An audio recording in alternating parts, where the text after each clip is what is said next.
इश्क में ओशो के दीवाना बने फिरते हैं। इश्क को दीवानगी की उपमा क्यों दी जाती है? हृदय की सभी सद्भावनाओं को वो जो दुनिया के होशियार और चालाक लोग हैं वो पागलपन समझते हैं। उनकी दृष्टि में दीवानगी है। इसलिए तो मीराबाई स्वयं अपने आप ही कह देती हैं कि मैं दीवानी हूँ। कबीर साहब खुद ही कह देते हैं, कहे कबीर दीवाना, क्योंकि दूसरे सारे लोग उनके लिए यही कहते हैं। प्रेम ही जब दीवानगी है तो श्रद्धा तो और बड़ी दीवानगी है, और फिर भक्ति तो महा दीवानगी है। इसको थोड़ा समझना। जो चीज़ें हमारे नियंत्रण में नहीं हैं, जो अपने आप घटित होती हैं, दुनिया वालों को वो दीवानगी जैसी नज़र आती हैं। जहाँ बुद्धि का कंट्रोल नहीं, जहाँ कोई तर्क वितर्क वाली बात नहीं। इसको समझने के लिए 3 बातों को समझना, जिनको हम कहते हैं कर्म, विकर्म और अकर्म। फिर यह बात बड़े आसानी से समझ में आएगी। कुछ हैं हमारे कर्म जो हम करते हैं, हमारी बुद्धि का, मन का, विचारों का, संस्कारों का हाथ उनमें होता है। इसमें हमारे भीतर कर्ता भाव, आई एम द डूअर, यह इगोइस्टिक एटीट्यूड होता है। मैंने पढ़ाई लिखाई की, मैंने डिग्री हासिल की, मैं नौकरी करता हूँ, मैं दुकान चलाता हूँ, मैंने ये किया, मैंने वो किया, मैं ये कर दूंगा, वो कर दूंगा। कर्ता भाव जिसमें है उसको कहते हैं कर्म। दूसरा शब्द है विकर्म। विकर्म का अर्थ है अपने आप होने वाली प्रक्रियाएं। सांस चल रही है, हृदय धड़क रहा है, रक्त संचार हो रहा है, भोजन पच रहा है, नींद आती है, खुल जाती है, प्रेम घटित होता है, ये हमारे वश में नहीं है। अपने आप प्रकृति की कृपा से हो रहा है। इसमें कोई कर्ता भाव नहीं हो सकता। अपने आप हो रहा है। अभी 300 साल पहले ही तो पता चला कि रक्त परिवहन करता है शरीर में, ब्लड सर्कुलेशन हो रहा है। इसके पहले तो पता ही नहीं था।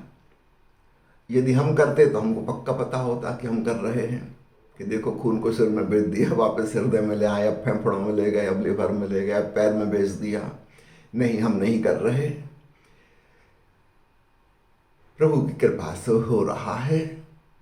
प्रकृति ने ऐसा इंतजाम किया है। इनको कहते हैं विकर्म। हाँ, इसमें कुछ ऐसे हैं सेमी वॉलंटरी, कुछ हिस्सा हमारी इच्छा पे छोड़ा हुआ है, और बाकी का बड़ा हिस्सा प्रकृति ने अपने हाथ में रखा है। उदाहरण के लिए, नींद आ रही है, आप चाहें तो घंटा भर डिले कर सकते हैं, पर नींद आएगी ही। सांस चल रही है, हम चाहें तो थोड़ा सा विधिवत प्राणायाम कर सकते हैं कि कुंभक कर सकते हैं, पर एक लिमिट है। आप आधा मिनट, 1 मिनट सांस रोक लेंगे, बहुत प्रैक्टिस कर लेंगे तो 1.25 मिनट, 1.5 मिनट सांस रुक जाएगी, फिर अपने आप चलने लगेगी। आपके वश के बाहर है।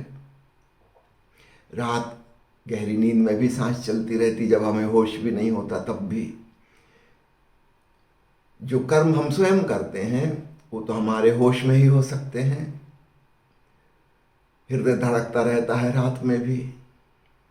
ठीक ऐसे ही प्रेम घटित होता है, हमारे वश के बाहर है। इसकी समझ जैसे जैसे बढ़ती जाती है, एक तीसरी और नई बात हमारे जीवन में आनी शुरू हो जाती है, जिसको कहते हैं अकर्म। अकर्म का अर्थ अकर्मण्यता नहीं, आलस्य नहीं, कर्महीनता नहीं। अकर्म का अर्थ है अकर्ता भाव से हो रहे कर्म। जब हमें समझ में आ जाता है कि जो जो महत्वपूर्ण है, जन्म हमारे करने से नहीं हुआ, मृत्यु हमारे करने से नहीं होगी, प्रेम हमारे करने से नहीं होता, ध्यान हमारे करने से नहीं होता, समाधि हमारे करने से नहीं होती। ध्यान और समाधि तो छोड़ो, नींद भी हमारे करने से नहीं आती। अगर हम कोशिश करने लगे कि आज सोऊंगा, मैं पूरा प्रयास करूंगा, दंड बैठक लगाऊंगा, आज सोऊंगा, पहलवानी करूंगा, फिर तो नींद ही उड़ जाएगी। नहीं, जब हम कुछ नहीं करते तब अपने आप नींद आती है। ठीक ऐसे ही ध्यान की गहराई है, हमारे करने से नहीं होता। तो जो जो महत्वपूर्ण है वो हमारे करने से नहीं होता। छोटी मोटी चीजें हम कर सकते हैं। जब यह बात समझ में आती है तब असली आध्यात्मिक यात्रा शुरू होती है, विथ डीप रिलैक्सेशन। सब छूटा ही हुआ है प्रकृति पर, यह पता चल जाता है। ऐसा नहीं कि फिर हम छोड़ते हैं, छूटा हुआ है यह पता चल जाता है। और इस डीप रिलैक्सेशन में कहो एक प्रकार की नींद जैसी अवस्था में, जिसमें होश भी है और ऐसे रिलैक्स हैं जैसे गहन निद्रा में होते हैं, तब एक अद्भुत ऊर्जा का भीतर एहसास होता है। एक सहज बोध भीतर बना रहता है, उसका पता चलता है जो हमारे किए से नहीं हो रहा। साधारण नींद में जब हम डूबते हैं तब भी हमारे भीतर रिपेयर का काम चलता है, शरीर का पुनर्निर्माण होता है, बीमारियां ठीक होती हैं, स्फूर्ति और ताजगी आती है। यदि नींद ठीक से ना आए तो बीमारी का ठीक होना मुश्किल। हीलिंग फोर्स नींद में काम करते हैं। माँ के गर्भ में बच्चा 9 महीने गहन निद्रा में होता है, उसका पूरे शरीर का निर्माण हो रहा है, गहन निद्रा में ही हो सकता है। जो जो महत्वपूर्ण है उसमें हमारे होश की कोई ज़रूरत नहीं है।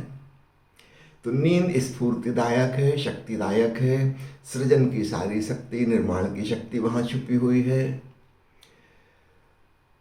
कर्ता भाव, अहम भाव हमारी बुद्धि में है। हमारी यह धारणा कि मैं हूं करने वाला, सब चीज़ों पे मेरा नियंत्रण हो, मैं का भाव, ईगो।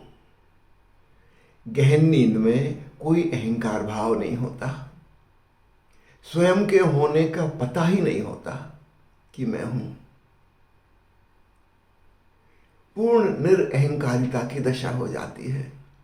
ऐसी अवस्था गहन ध्यान में होती, बस एक फर्क रहता है, रिलैक्सेशन वैसे ही होता है, ईगोलेसनेस वैसी ही होती है। सिर्फ एक अंतर, एक सहज बोध बना रहता है, बेहोशी नहीं रहती, लेकिन अहंकार नहीं होता। बस इतना सा अंतर है, अस्तित्व बोध।